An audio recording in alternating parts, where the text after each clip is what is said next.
Childhood is fun, শৈশব মজাদার। Hello students, welcome to our channel শিক্ষা একাডেমি। আজ আমরা লেটস লার্ন, চলো শিখি। রিড দ্য ফলোইং সেন্টেন্সেস, নিম্নলিখিত বাক্যগুলো পড়ো। একটা, this drip drip will be the death of me, এই ড্রিপ ড্রিপ আমার মৃত্যুর কারণ হবে। বিয়েরটা, everyone marvelled at his bravery, সবাই তার সাহসিকতায় বিস্মিত হয়েছিল।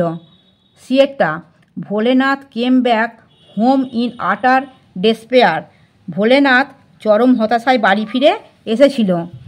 ইন দ্য অ্যাভাব সেন্টেন্সেস, উপরের বাক্যগুলিতে the blue coloured words are nouns which indicate either a state of being or a quality of mind, নীল রঙের শব্দগুলি নাউন যা হয় অস্তিত্বের অবস্থা বা মনের গুণাবলী নির্দেশ করে।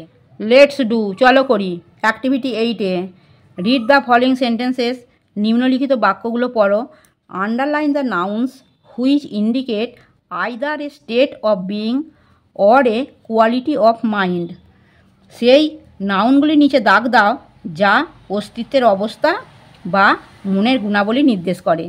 একটা, the king is known for his kindness, রাজা তার দয়ার জন্য পরিচিত, এখানে কাইন্ডনেসটার নিচে দাগ দিয়েছি।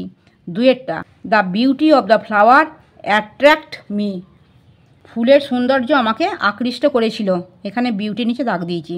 তিনেরটা, চাইল্ডহুড ইজ ফান, শৈশব মজাদার, চাইল্ডহুডের নিচে দাগ দিয়েছি।